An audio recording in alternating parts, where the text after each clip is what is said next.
जय बद्री विशाल। संपूर्ण पृथ्वी लोक में सर्वश्रेष्ठ स्थान है भारत, और भारत में सर्वश्रेष्ठ स्थान है श्री बद्री धाम, जहां पर स्वयं श्री नारायण हर पल हर घड़ी विराजमान रहते हैं। संपूर्ण सृष्टि में श्री नारायण का प्रिय स्थान और प्राणी को मोक्ष पाने का एकमात्र स्थान श्री बद्री धाम, और यहीं से एक रास्ता जाता है जहां से प्राणी शरीर के सहित स्वर्ग जा सकता है, जिसकी यात्रा सब यात्राओं से सर्वश्रेष्ठ है। और ये स्थान है स्वर्गारोहिणी, यानी कि स्वर्ग जाने का दुनिया में एकमात्र स्थान। स्वर्गारोहिणी, जहां से धर्मराज युधिष्ठिर शरीर के सहित स्वर्ग गए। अतः ये वही स्थान है जहां पर युधिष्ठिर को लेने के लिए पुष्पक विमान आया था। यहीं पर है दुनिया का सबसे पवित्र और सबसे बड़ा तीर्थ सतोपंथ सरोवर, जहां पर स्वयं त्रिदेव ब्रह्मा, विष्णु, महेश एकादशी के दिन इस पवित्र सरोवर में स्नान आदि करके तपस्या करते हैं। ये वो तपस्थली है जिसे प्राप्त करने के लिए बड़े बड़े संत मुनिजन ललायित रहते हैं। आइए अब हम आपको सतोपंथ, स्वर्गारोहिणी, चक्र तीर्थ, सहस्त्रधारा, लक्ष्मीवन, वसुधारा एवं बद्री धाम के अन्य पुण्य तीर्थों की यात्रा कराते हैं, जो कि हर प्राणी के लिए अति दुर्लभ है। ये यात्रा वो ही मनुष्य कर सकता है जिस पर भगवान की अति कृपा हो। ये स्वर्ग यात्रा सर्वप्रथम 5 पांडवों ने की थी, परंतु स्वर्गारोहिणी तक केवल धर्मराज युधिष्ठिर ही जा सके। भारत की 4 दिशाओं में 4 धाम विद्यमान हैं, जिनमें से सर्वश्रेष्ठ धाम श्री बद्री धाम को ही माना गया, क्योंकि इस धाम को शास्त्रों, वेद पुराणों ने भूवैकुंठ के नाम से जाना है। यह धाम आदि अनादि है।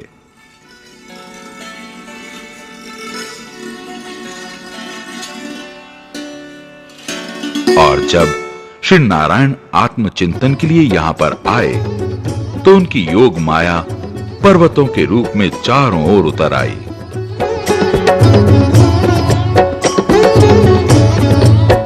एक भैरवी चक्र आकाश में, एक भैरवी चक्र पृथ्वी के नीचे स्थित हो गया, और जहां पर स्वयं श्री नारायण विराजमान होते हैं, वो स्थान वैकुंठ बन जाता है।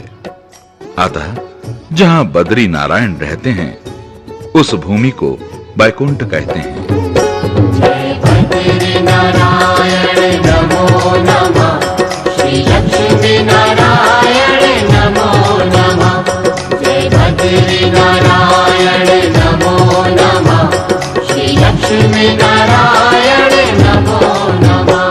जहाँ बद्री नारायण रहते हैं, उस भूमि को वैकुंठ कहते हैं। जहाँ बद्री नारायण रहते हैं, उस भूमि को वैकुंठ कहते हैं। ये मोक्षदायिनी भूमि है, ये पतित पावनी भूमि है। ये मोक्षदायिनी भूमि है, ये पतित पावनी भूमि है। हम बद्री धाम के रजकण को नित्य अपने शीश पे रखते हैं। जहाँ बद्री नारायण। और तभी से बद्री धाम को भू वैकुंठ के नाम से जाना जाता है। इतना ही नहीं, बल्कि यहां पर रहने वाला हर प्राणी भी विष्णु रूप हो जाता है। इस भूमि पर रहने वाला हर जीव साधक नहीं, बल्कि सिद्ध होता है। दुनिया में किया हुआ हर पाप श्री बद्री धाम आकर धुल जाता है। नारायण की नगरी गए ये, जग कल्याणी नगरी गए ये, अलकनंदा धारणी नगरी। जहाँ पाप सभी के कटते हैं, उस भूमि को वैकुंठ कहते हैं। जहाँ पाप सभी यात्री श्री बद्री धाम की यात्रा बस के द्वारा या अपने वाहनों के द्वारा रास्ते में सुंदर घाटियों, सुंदर रास्तों से होकर प्रकृति के सौंदर्य का आनंद लेते हुए श्री बद्री धाम पहुंचते हैं। और बद्री धाम में पहुंचकर सबसे पहले अपने पुरोहितों से मिलकर रहने की व्यवस्था करते हैं। दूसरे दिन तप्त कुंड में स्नान आदि करते हैं। ये तप्त कुंड पंचशिलाओं के मध्य है। यहाँ पर गर्म जल का कुंड है। ये गर्म जल भगवान बद्री विशाल के चरणों से आता है। भगवान का अद्भुत करिश्मा देखो। एक तरफ इतना गर्म जल कि हाथ नहीं लगाया जाता और दूसरी ओर मां अलकनंदा का इतना ठंडा जल कि हाथ डुबोया नहीं जाता। सच पूछिए, दोनों जल प्रभु के चरणों से ही निकलते हैं। यात्री यहां पर स्नान करके अपने पुरोहितों से पूजन आदि करवाते हैं। श्रीमन नारायण नारायण नारायण। यहाँ पर दान देने से अक्षय पुण्य प्राप्त होता है। विष्णु नारायण नारायण नारायण।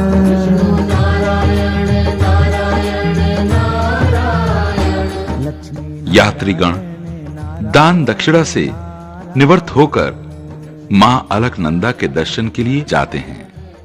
ये नारद शिला है। यहां पर यात्री स्नान करके प्रणाम एवं आचमन करते हैं। यहां पर गरुड़ शिला के नीचे भगवान बद्री विशाल के लिए चंदन घिसकर तैयार करते हैं। तप्त कुंड के ऊपर गरुड़ शिला के पास भगवान आदि केदारेश्वर का मंदिर है। सुगंधिं पुष्टिवर्धनम्। यात्री को सर्वप्रथम आदि केदारेश्वर के दर्शन करके ही श्री बद्री धाम जी के दर्शन करने चाहिए, तभी यात्रा सफल होती है।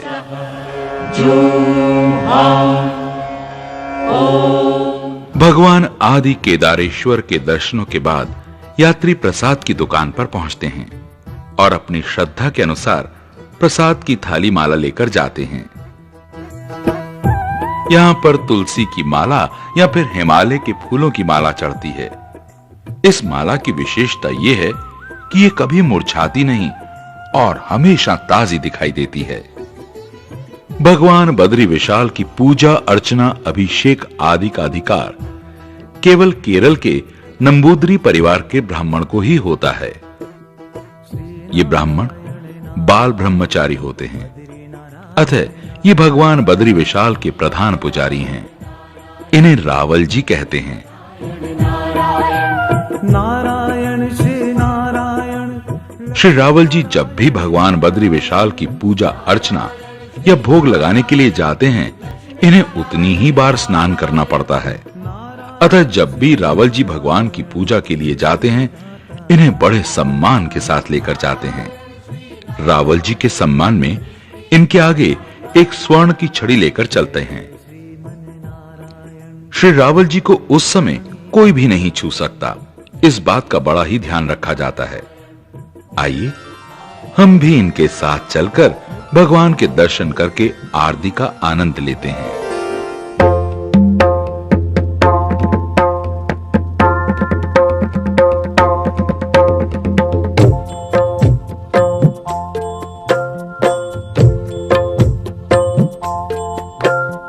पवन मंद सुगंध शीतल हेम मंदिर शोभितम् निकट गंगा बहत निर्मल बद्रीनाथ विश्वम्भरम्।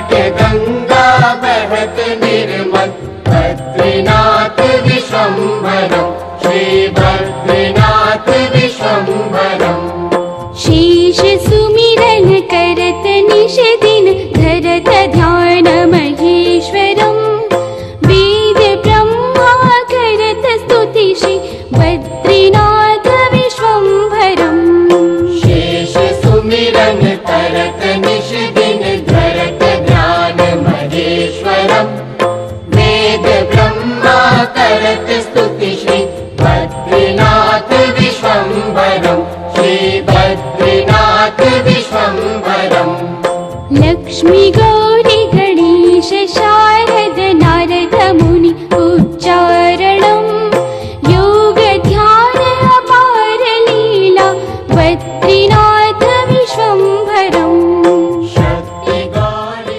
सभी यात्री भगवान बद्री विशाल के दर्शनों के बाद वापस अपने घर चले जाते हैं, जबकि बद्री धाम में अन्य कई पुण्य तीर्थ हैं जिनके दर्शन मात्र से ही यात्री धन्य हो जाता है। तो आइए अब हम आपको बद्री धाम के अन्य तीर्थों के दर्शन कराते हैं।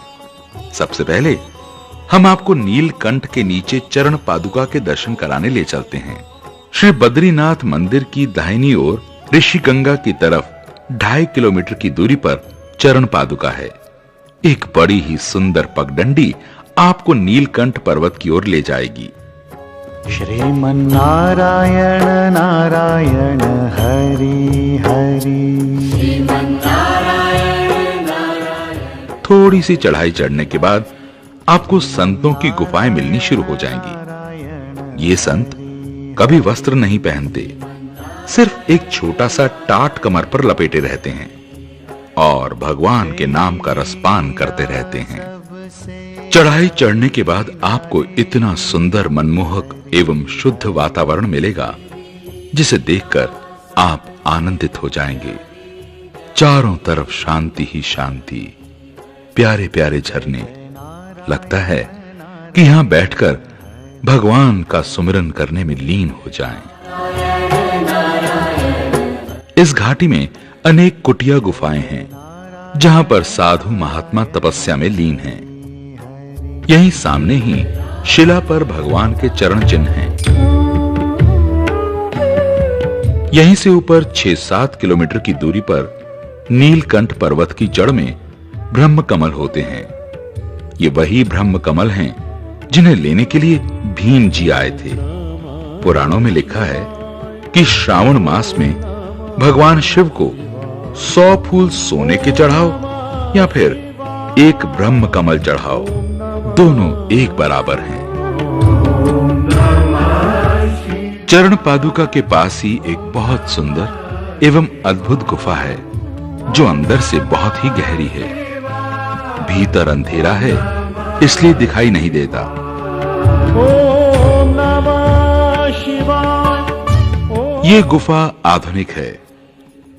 ये भारती बाबा जी 12 महीने श्री बद्री धाम में ही रहते हैं। सामने ऋषिगंगा के पास एक शिला है। इस शिला को लीला ढुंग के नाम से जाना जाता है। यहां पर भगवान नारायण ने बालक बनकर लीला रची थी, इसलिए इस शिला को लीला ढुंग के नाम से जाना जाता है। यहीं पर बामणी गांव है और गांव के ऊपर ये छोटा सा मंदिर उर्वशी मंदिर है। इस उर्वशी देवी को श्री नारायण ने अपनी जंघा से उत्पन्न किया था। ये नर पर्वत है जहां पर नर ने तपस्या की थी।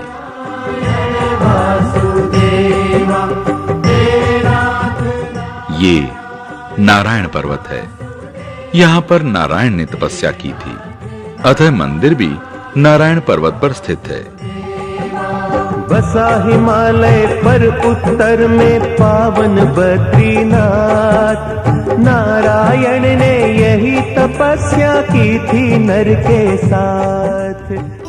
नर नारायण भगवान के 24 अवतारों में से चौथे अवतार हैं और ये अवतार जन कल्याण हेतु तपस्वी का रूप धरकर आए।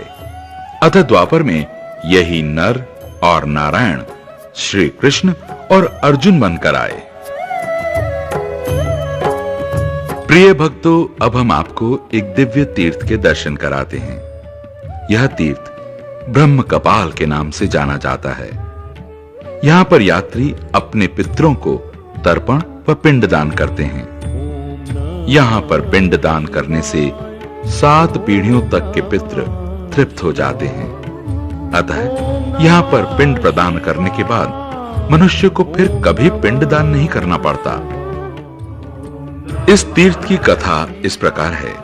जब भगवान शिव ने ब्रह्मा जी का 5वां शीश काट दिया था, तो भगवान शिव को ब्रह्म हत्या का पाप लग गया था और ब्रह्मा जी का शीश शिव के हाथों पर चिपक गया।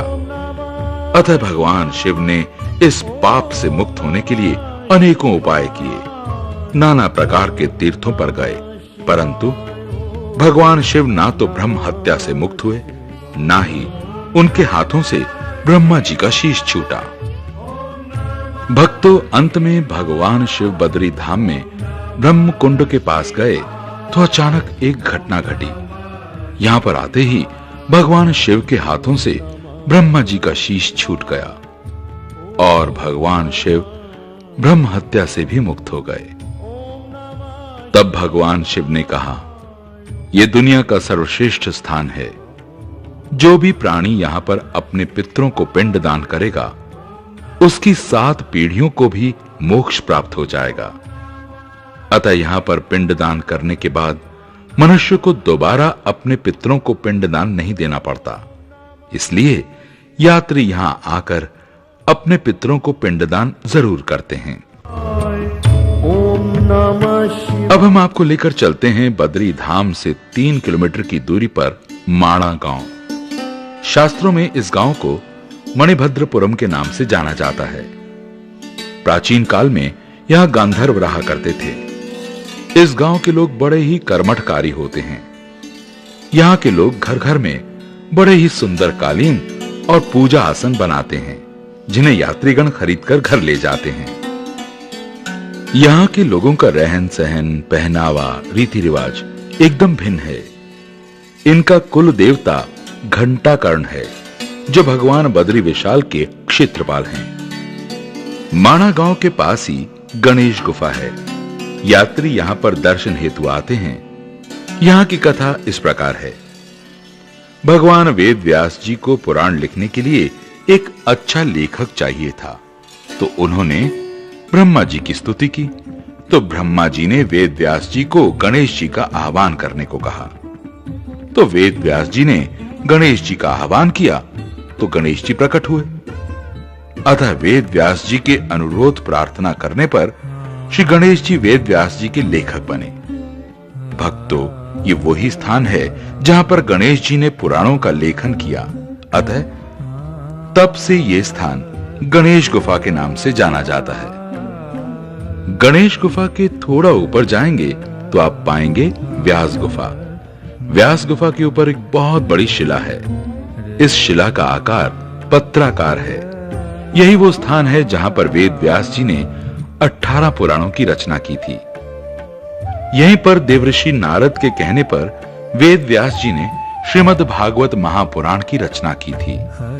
तभी से श्री बद्री धाम को भागवत महापुराण की जन्मभूमि भी कहते हैं। इसलिए बद्री धाम में बड़े बड़े संत, महात्मा, ज्ञानी, महापुरुष यहाँ आकर भागवत करते हैं। शास्त्रों में लिखा है कि वैकुंठ धाम में एक घड़ी भागवत कथा सुनना 60,000 वर्ष तपस्या करने से भी कहीं ज्यादा पुण्य माना गया है।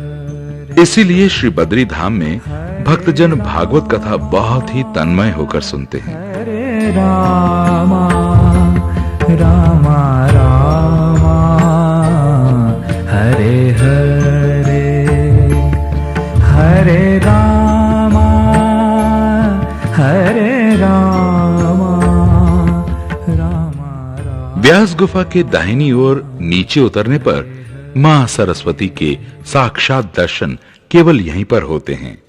अन्य जगह मां सरस्वती अदृश्य रूप में रहती है। जो भी प्राणी मां सरस्वती में स्नान, ध्यान, पूजा आदि करते हैं, उनके कुल में कभी कोई अज्ञानी नहीं होता। सरस्वती नदी का प्रवाह इतना तीव्र है कि यात्री देखकर एक बार डर ही जाता है। जब 5 पांडव स्वर्ग गए थे तो यहीं से गए थे। नदी के प्रवाह को देखकर द्रौपदी डर गई थी, अतः नदी को पार नहीं कर पाई। ये देखकर भीम ने एक विशाल शिला को उठाकर दोनों पर्वतों के मध्य रख दिया, अतः द्रौपदी उस शिला के ऊपर से होकर पार हो गई। तब से इस शिला को भीम शिला के नाम से जाना जाता है। इसी के ऊपर जाकर रास्ते में एक कुलदेवी का मंदिर आता है। शास्त्रों के अनुसार द्रौपदी इसी मंदिर तक ही जा सकी और इसी स्थान पर अपना शरीर त्याग दिया था, और तब से यहां पर देवी के रूप में पूजी जाती हैं। भक्तों, यात्री दिन भर इन तीर्थों के दर्शन करता है, अतः संध्या के समय बद्री धाम पहुंचकर मां अलकनंदा की दिव्य आरती में शामिल होता है।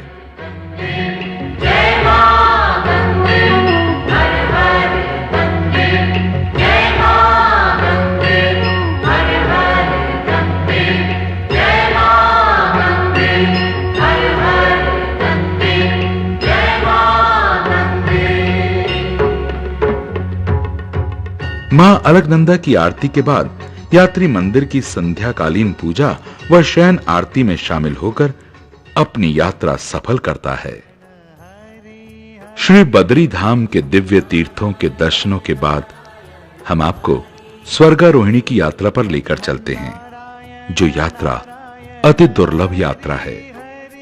श्री बद्री धाम में करोड़ों यात्री आते हैं, परंतु सतोपंथ स्वर्गारोहिणी की यात्रा चंद प्राणी ही कर सकते हैं, या फिर जिस पर भगवान की अति कृपा होती है वही प्राणी स्वर्गारोहिणी की यात्रा कर सकता है। इस यात्रा के बारे में आइए सुनते हैं विद्वान जन क्या कहते हैं। सतोपंथ सत्यपथ। सत्यपथ अर्थात जहां सत्य ही सत्य है, और जीवन का सत्य क्या है?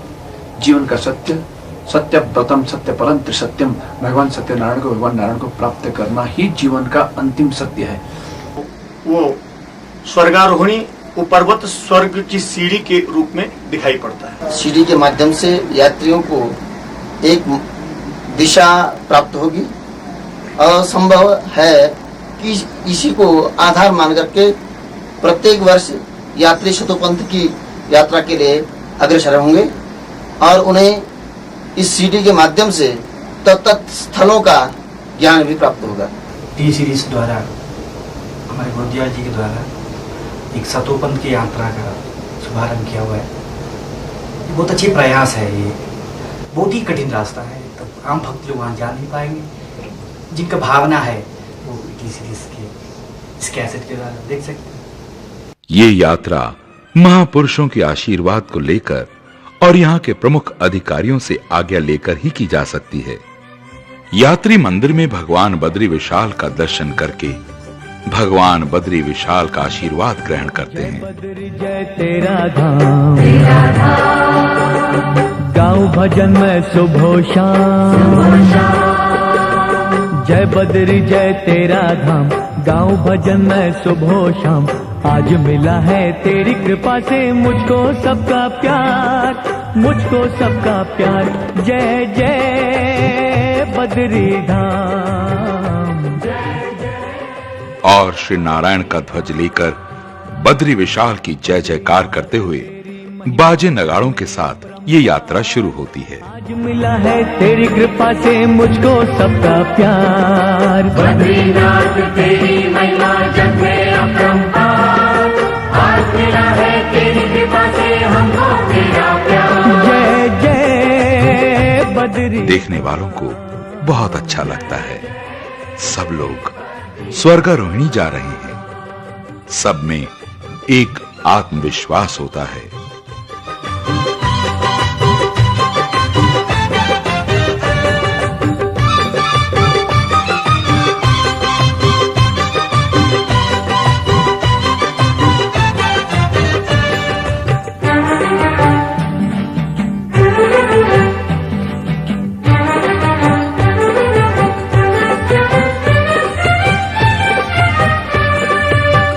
चारों धाम में तेरे धाम का नाम है ऊंचा ईश्वर।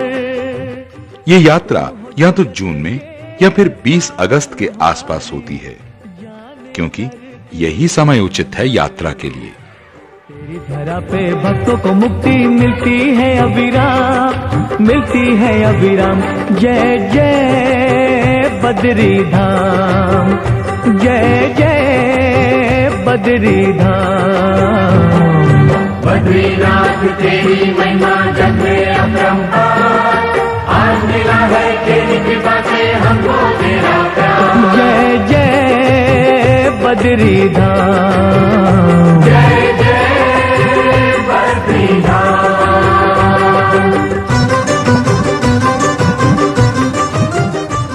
श्री बद्री धाम से सतोपंथ 25-26 किलोमीटर की दूरी पर है।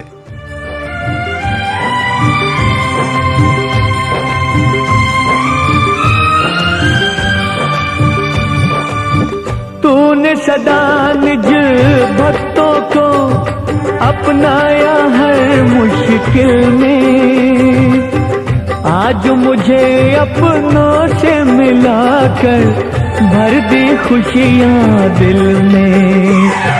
प्राण रहेंगे जब तक तन में लूंगा तेरा नाम, लूंगा तेरा नाम। जय जय बद्री धाम, जय जय बद्री धाम। बद्रीनाथ तेरी महिमा जग में अपरंपार, आज मिला है तेरी कृपा से हमको तेरा प्यार। जय जय बद्री धाम, जय जय बद्री धाम। बद्रीनाथ तेरी महिमा जग में अपरंपार, आज मिला है तेरी कृपा से मुझको सबका प्यार। बद्रीनाथ तेरी महिमा जग में अपरंपार, आज मिला है तेरी कृपा से हमको तेरा प्यार। जय जय बद्री धाम, जय जय बद्री धाम।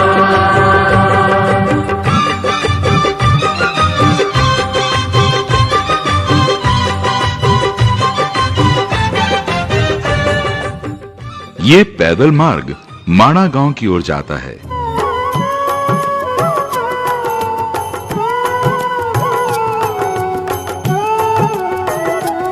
दो किलोमीटर बाद एक शिला पर नाग नागिन का जोड़ा है।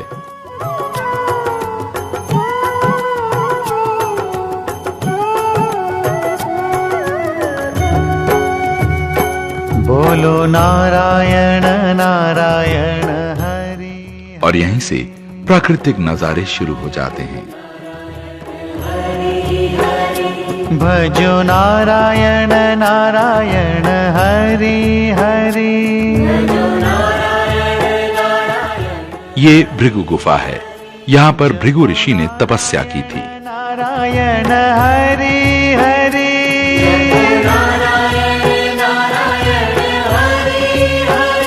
सत्य नारायण नारायण हरि हरि।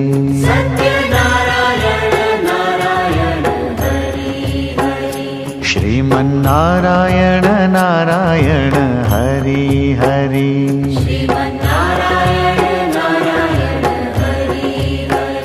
श्रीमन्नारायण नारायण हरि हरि।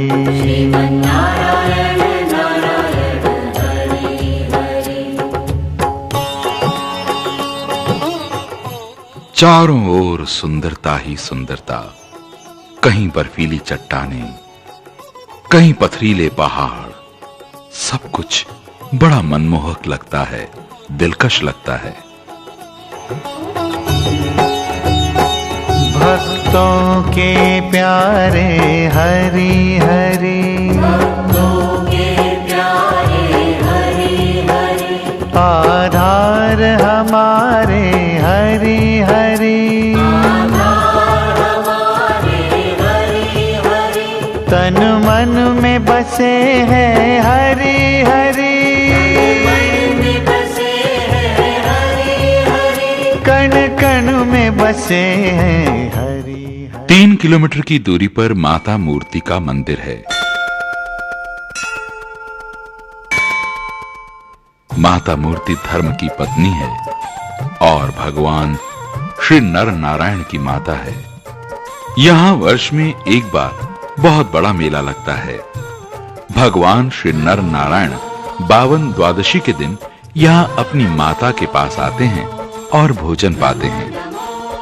यात्री यहां पर पूजा अर्चना करके मां का आशीर्वाद लेकर चल पड़ते हैं। दुर्गे सुख करनी नमो नमो अम्बे दुख हरनी निरंकार है ज्योति तुम्हारी तीनों लोक फैली उजियारी शशि ललाट मुख महावीर। थोड़ी ही दूर पर पगडंडी प्रारंभ हो जाती है।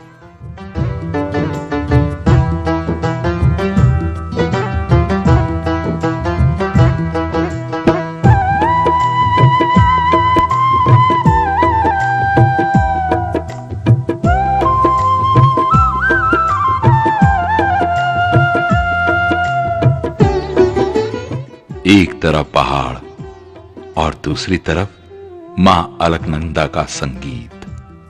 पगडंडी बहुत छोटी है, एक साथ 2 व्यक्ति नहीं चल सकते। सब यात्रियों के पास पिट्ठू बैग होना जरूरी है। इसमें यात्री अपने पास पानी की बोतल, बिस्किट, चने, बादाम, काजू, दवाइयां रखता है और ये सामान यात्रा में जरूरी भी है।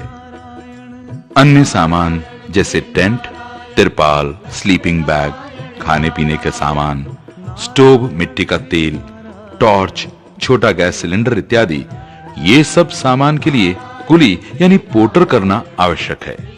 इस यात्रा में वही पोर्टर जा सकता है जो पहले भी गया हो। हर कोई पोर्टर भी यहां नहीं जा सकता और इस यात्रा में गाइड लेना भी अति आवश्यक है। इस यात्रा में हम सब 32 यात्री हैं। देखते हैं इनमें से कितने यात्री स्वर्गारोहिणी तक जा सकते हैं। जय जय श्रीमन नारायण बद्री नारायण नारायण।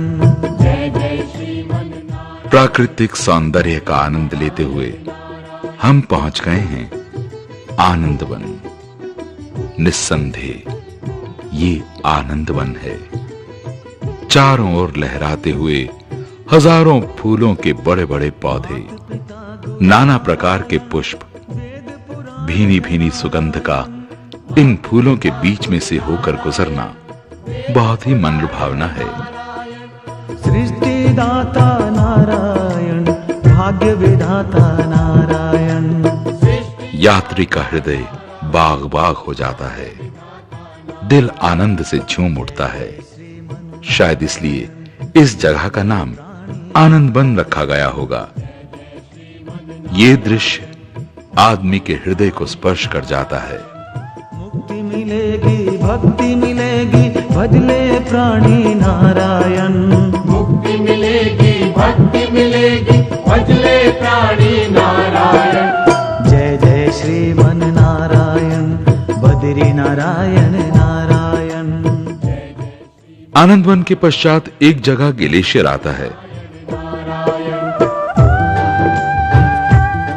ऊपर ग्लेशियर, नीचे से अलकनंदा का पहाड़ी जोश देखकर कुछ डर भी लगता है।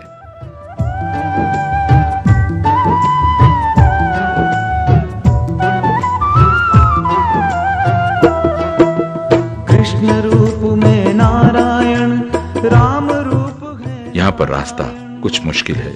रूप में नारायण राम एक दूसरे को पकड़कर ही पार करना पड़ता है। रूप में नारायण चारों धाम है नारायण। नरसिंह रूप में नारायण चारों धाम है नारायण। जय जय श्रीमन नारायण। इन चट्टानों को पार करके इसी ग्लेशियर के ऊपर चढ़ना पड़ता है। कभी कभी यहां से चलना खतरनाक हो जाता है क्योंकि ग्लेशियर फटने का डर होता है, परंतु यात्री जय बद्री विशाल करते करते भगवान को याद करते हुए चलते रहते हैं। कण कण में है नारायण। थोड़ी चढ़ाई पार करने के बाद एक मैदान सा आ जाता है। यहाँ पर कुछ विश्राम किया जाए, अतः यात्री यहां पर कुछ नाश्ता पानी करते हैं। सामने अलकनंदा के पार 6 फुटी पगडंडी है जो वसुधारा तक जाती है। ऊपर पहाड़ की चोटियों से मोतियों को बिखेरती हुई धारा का जल मोतियों के समान दिखाई देता है। नारायण पालनहारी नारायण। हवा के झोंकों के साथ जब वसुधारा की पावन धारा बहती है तो ऐसा लगता है कि बूंद बूंद में हर हर का शब्द सुनाई दे रहा है। यह वसुधारा साधारण नहीं है। स्कंद पुराण में इस झरने की विशेषता लिखी हुई है कि जो प्राणी पाखंडी एवं पापी हो उस पर इस धारा का जल नहीं गिरता।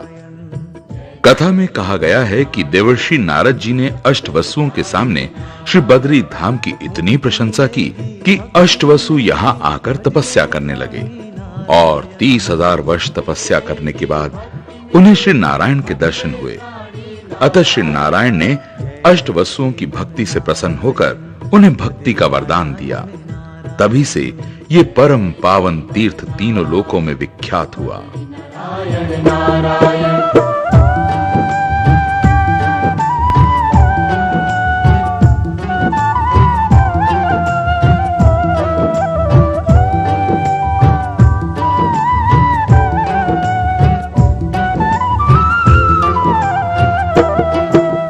तीन लोक में नारायण, तीनों देव है नारायण।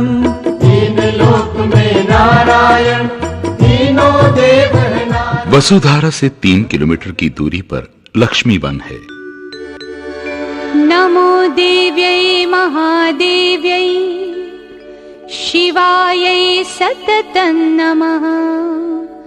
नमः प्रकृत्यै भद्रायै नियता प्रणता स्मता। बहुत बड़ा खुला सा मैदान, आरामदायक घास।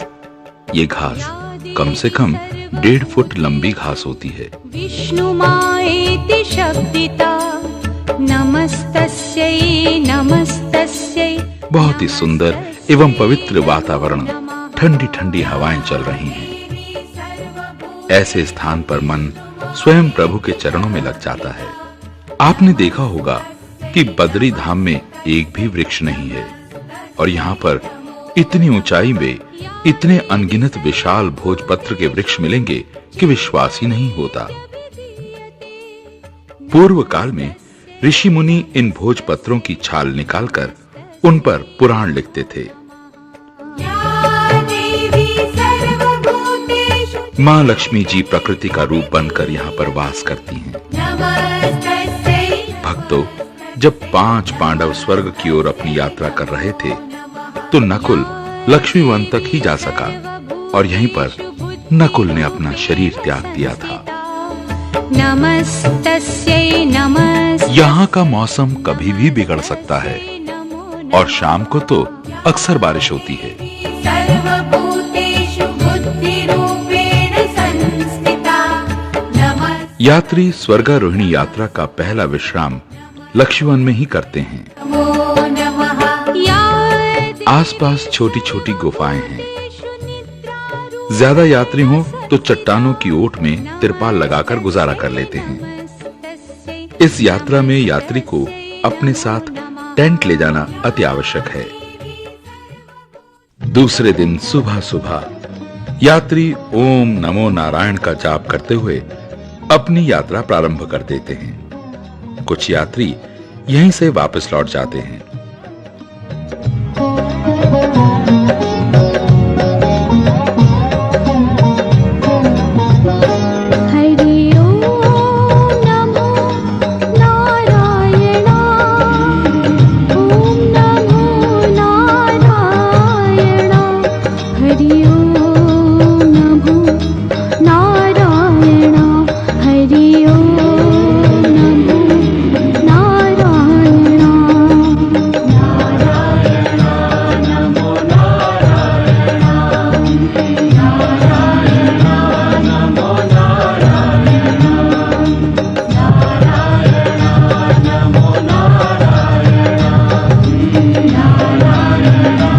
पत्थरों के ऊपर कभी झरनों को पार करते, नमो नारायण का जाप करते हुए ये अमूल्य यात्रा का सौभाग्य प्राप्त करते हैं।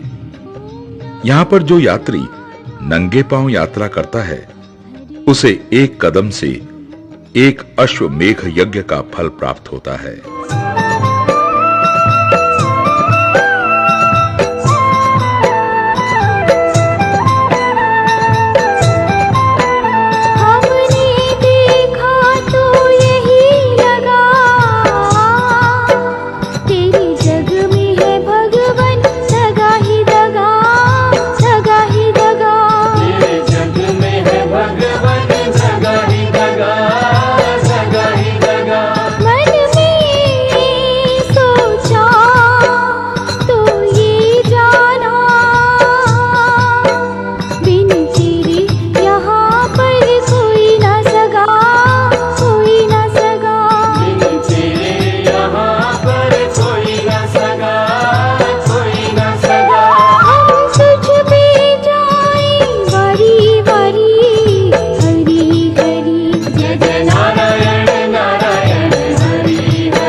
कहीं कहीं पर गुफाएं भी नजर आती हैं। चारों ओर बहुत ही खूबसूरत प्राकृतिक सौंदर्य देखने को प्राप्त होता है और यात्री इन सब को प्रणाम करते हुए नारायण नाम जपते रहते हैं। श्रीमन नारायण नारायण हरि हरि, श्रीमन नारायण नारायण हरि हरि, श्रीमन नारायण नारायण हरि हरि, श्रीमन नारायण। यहीं से सामने एक पहाड़ दिखाई देता है। इस पहाड़ से दो घाटियां नजर आती हैं। इसमें से एक घाटी का रास्ता अलकापुरी को जाता है और दूसरी घाटी का रास्ता सतोपंथ स्वर्गारोहिणी जाता है।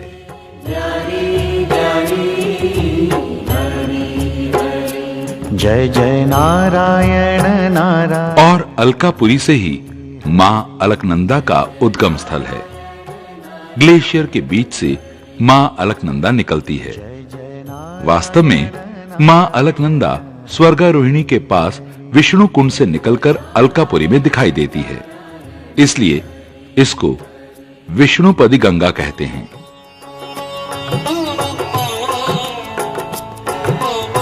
यात्रा में कभी-कभी टीम का मुखिया सबको पुकारता चलता है, कोई रास्ता भटक ना जाए या फिर कोई पीछे ना रह जाए। सामने ही पहाड़ की एक दीवार सी दिखाई देती है। इस दीवार नुमा पहाड़ पर हजारों झरने दिखाई देंगे, जिन्हें देखकर यात्री अपनी थकान भूल जाता है, प्रभु की अपार माया के दर्शन करता है। ऐसा मनमोहक दृश्य शायद ही कहीं संसार में देखने को मिले। इन दृश्यों को देखकर यात्री गदगद हो जाता है। अतः इस स्थान को सहस्त्रधारा के नाम से जाना जाता है। नारायण हरि हरि, भक्तजनों, 5 पांडवों में से सहदेव इस स्थान तक ही आ सका था और सहस्त्रधारा के पास सहदेव ने अपना शरीर छोड़ दिया था। जय जय नारायण नारायण। इस यात्रा में यात्रियों को कुछ कुत्ते अवश्य मिलते हैं, परंतु 2 कुत्ते ऐसे होते हैं जो यात्रियों के साथ चलते हैं और यात्रियों को सतोपंथ तक छोड़कर आते हैं। बड़े आश्चर्य की बात है, जब 5 पांडव स्वर्ग गए तो उन्हें भी रास्ते में एक स्वांग मिला था। ये स्वांग साधारण नहीं था, बल्कि युधिष्ठिर की परीक्षा लेने के लिए स्वांग के भेष में स्वयं धर्मराज थे। स्वर्गारोहिणी की यात्रा में युधिष्ठिर के 4 भाई और पत्नी ने उनका साथ छोड़ दिया था, परंतु स्वांग उनके साथ साथ चलता रहा। कोई भी यात्री यदि स्वर्गारोहिणी चाहता है तो उनको आज भी ये स्वांग मिल जाते हैं और आपको स्वर्गारोहिणी तक छोड़कर आते हैं। इनको देखकर लगता है कि ये सदियों से रीत चली आई है कि जो भी सत्य पथ के मार्ग पर चले तो धर्म उनके साथ आज भी है। सहस्त्रधारा को पार करके एक तलवार नुमा पहाड़ी पर चलना पड़ता है। हरि हरि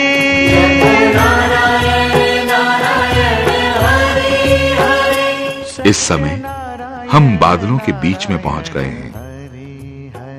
पहाड़ की दोनों ओर खाई है। बिल्कुल पहाड़ की नोक पर चलना कठिन है।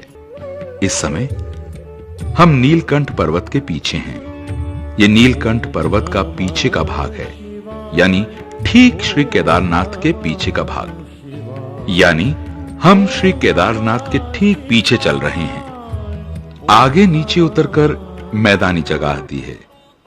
रास्ते में नारायण भक्त को कुछ संत मिलते हैं जो स्वर्गारोहिणी से लौटकर आ रहे हैं।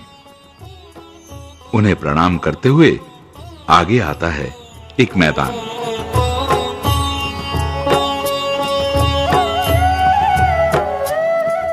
बड़ा ही सुंदर, चारों ओर पानी, जलधाराएं, लाल लाल फूलों के बीच बैठने का मन होता है।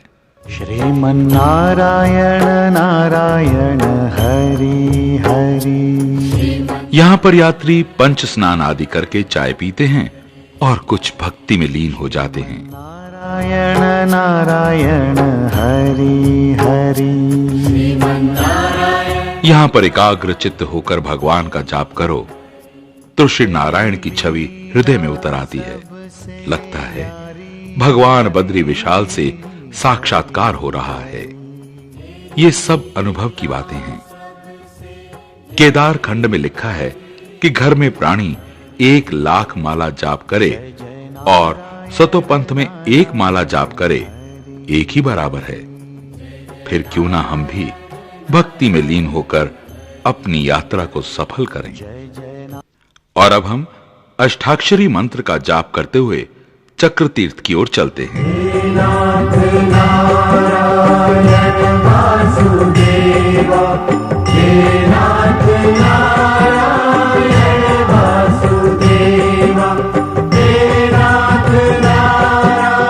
सहस्त्रधारा से 3 किलोमीटर चलने के बाद आता है चक्र तीर्थ।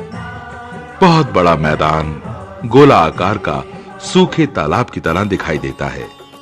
इतनी ऊंचाई पर हिमालय में इतना बड़ा मैदान देखकर अचंभा होता है।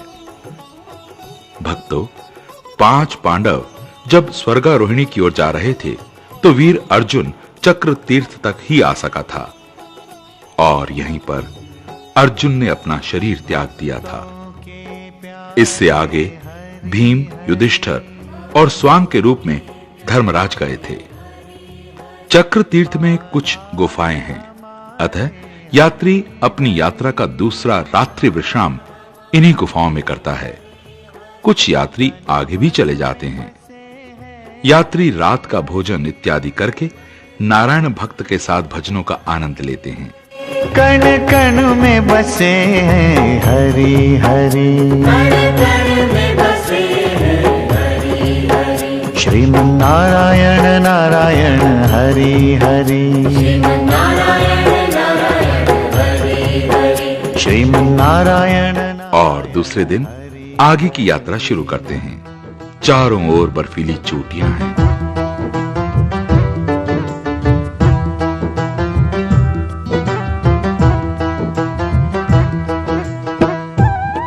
अब तो बादल भी नीचे रह गए। हम बादलों के ऊपर पहुंच गए। बड़ा ही अच्छा लग रहा है। चक्र तीर्थ से आगे ये चढ़ाई बहुत ही कठिन है। ऑक्सीजन की भी कमी हो जाती है। हम इस समय लगभग 14,000 फीट की ऊंचाई पर हैं। श्री नारायण नारायण बद्री नारायण नारायण। इस चोटी से सामने सतोपंथ टॉप दिखाई देता है। नारायण श्री नारायण लक्ष्मी नारायण नारायण नारायण। और कुछ हिस्सा स्वर्गारोहिणी का। नारायण नारायण श्री नारायण सृष्टि दाता नारायण नारायण श्री नारायण। इस चोटी के बाद रास्ता और कठिन हो जाता है। नारायण जपले प्राणी नारायण। जय जय प्राणी नारायण। मुक्ति मिलेगी भक्ति मिलेगी भजले प्राणी नारायण। मुक्ति मिलेगी भक्ति मिलेगी भजले प्राणी नारायण। चारों ओर बड़े बड़े पत्थर, बड़ी बड़ी चट्टानों को पार करना पड़ता है। एक चोटी से दूसरी चोटी पर जाना पड़ता है नारायण नारायण।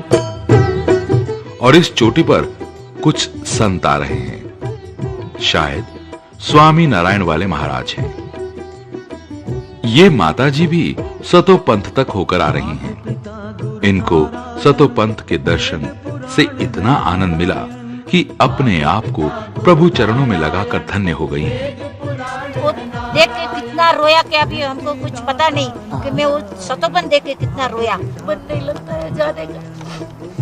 ये तीर्थ है ही ऐसा जिसके दर्शन से प्राणी की आंखों से भक्ति रस की गंगा बहने लगती है। चक्र तीर्थ से सतो पंथ तक 3 किलोमीटर का रास्ता यात्री की कठिन परीक्षा ले लेता है। ये रास्ता साधारण नहीं बल्कि हमको ग्लेशियरों के ऊपर चलना पड़ता है। नीचे पानी बहता है, ऊपर 20-30 फीट का ग्लेशियर और ग्लेशियर के ऊपर बड़े बड़े पत्थर चट्टानें पार करनी पड़ती हैं। इन पर पांव संभल कर रखना पड़ता है। नारायण नारायण। यह रास्ता नहीं बल्कि यात्री को एक स्थान पर खड़े होकर सामने रास्ते का चिन्ह देखना पड़ता है। यह चिन्ह एक पत्थर के ऊपर दूसरा पत्थर रखकर बनाया जाता है। इस प्रकार यात्री इन चिन्हों को देखकर रास्ते का अनुमान लगाकर चलता है। एक चोटी पर पहुंचकर सामने अलकापुरी का टॉप दिखाई देता है। ये कुबेर का मुकुट है। यही वो जगह है जहां से रावण अपने भाई कुबेर से पुष्पक विमान जीतकर ले गया था। यहीं पर कुबेर के भंडार हैं। यहीं से तिरुपति बालाजी ने पद्मावती से शादी करने के लिए कुबेर से कर्जा लिया था। चारों धाम है नारायण। 3 किलोमीटर की कठिन यात्रा के बाद सामने ही त्रिकोण रूप में एक बहुत ही सुंदर तालाब दिखाई देता है। जब यात्री सतोपंथ के दर्शन करता है तो ऐसा लगता है मानो कंगाल को खजाना मिल गया हो, जैसे तपस्वी के सामने मूर्तिमय सिद्धि स्वयं आकर खड़ी हो गई हो। इतना स्वच्छ कांच के समान हरे रंग का जल, यात्री का हृदय सतोपंथ के दर्शन करके भक्ति से ओतप्रोत हो जाता है। यह स्थान दुनिया में एक ऐसा स्थान है कि प्राणी यहां पर आने के बाद संसार में वापस जाने की इच्छा नहीं रखता।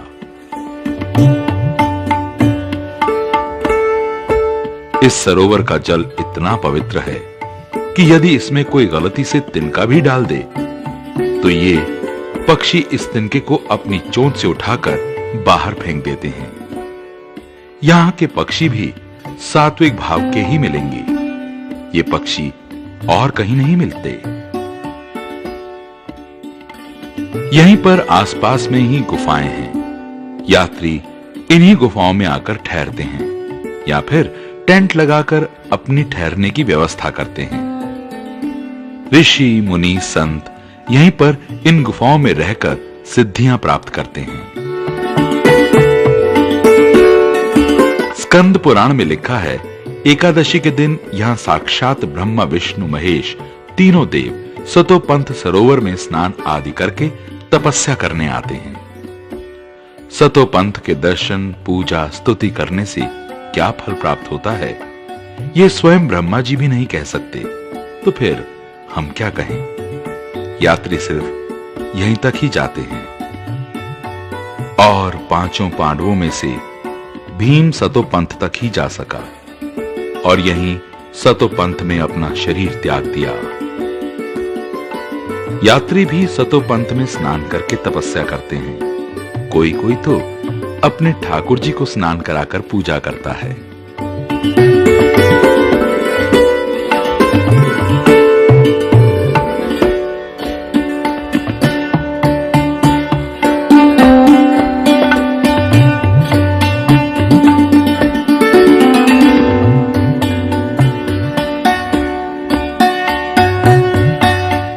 दूसरे दिन कुछ यात्री जो स्वर्गारोहिणी जाना चाहते हैं वो स्वर्गारोहिणी की ओर चल पड़ते हैं।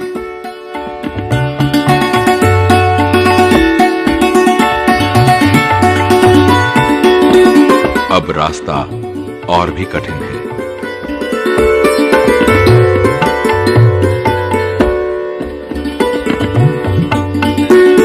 स्वर्गारोहिणी हम मोनी महाराज के साथ जा रहे हैं।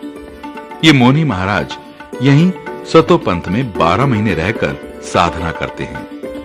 ये किसी से बात नहीं करते, बस मौन रहते हैं। किसी से कुछ लेने देना भी पसंद नहीं करते। यहां पर रहने वाले संत कभी कच्चे आलू खाकर या फिर पानी में आटा घोलकर पी लेते हैं। ये जड़ी बूटी का भी इस्तेमाल करते हैं जिससे भूख नहीं लगती। बस ये लोग प्रभु चरणों में लीन रहते हैं। ये भी एक नशा है ऊंचे हिमालय में, जहां भगवान के सिवा कोई नहीं रहता।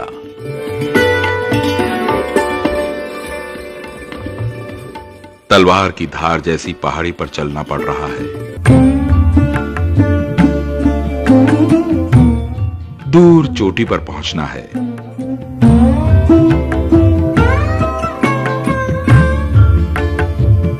आगे फिर ग्लेशियर के ऊपर से जाना है। दूर से कहीं विस्फोट की आवाजें आ रही हैं। शायद ये ऊपर ग्लेशियर टूट रहे हैं।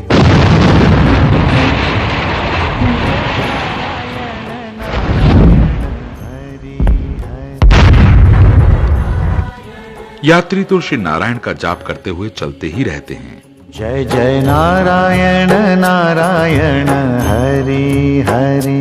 जय जय नारायण नारायण हरि। दूर चोटी के बाद पहले चंद्रकुंड आता है।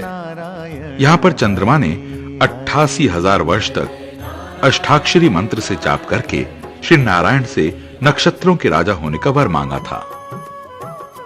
इस कुंड का जल चंद्रमा की तरह ही घटता बढ़ता रहता है और हम अमावस्या के एक दिन पहले यहां पर आए हैं, इसलिए यहां पर जल बहुत कम है। कल पूरा सूख जाएगा।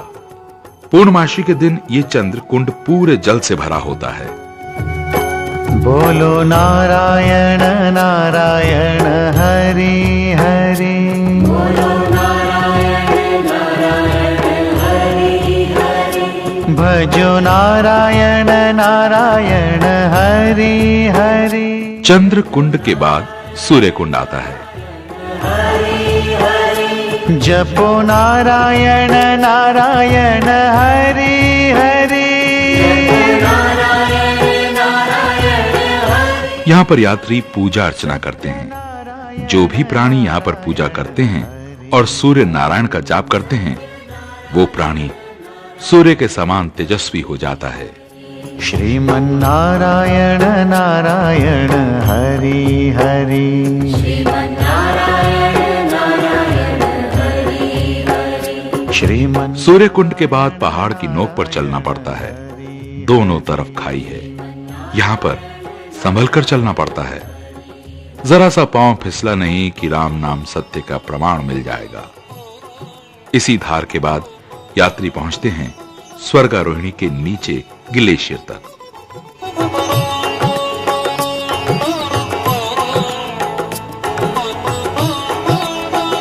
यहां पहुंचकर प्राणी धन्य हो जाता है। इसी के ऊपर स्वर्गारोहिणी है। यहीं पर 3 सीढ़ियां दिखाई देती हैं। कहते हैं कि कुल 7 सीढ़ियां हैं, परंतु बादलों के कारण हमें कम ही दिखाई दे रही हैं।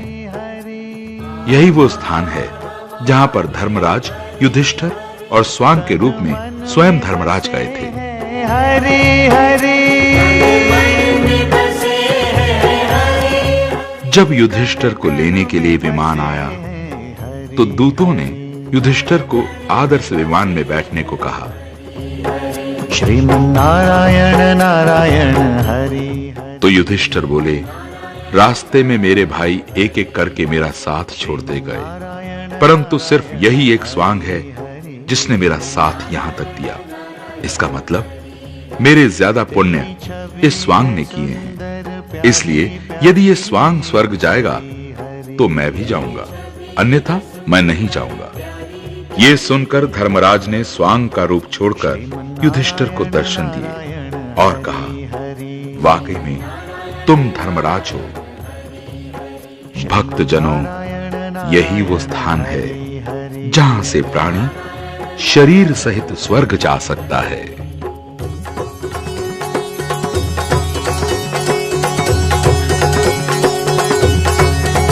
श्रीमन्नारायण नारायण हरि हरि, श्रीमन्नारायण नारायण हरि हरि,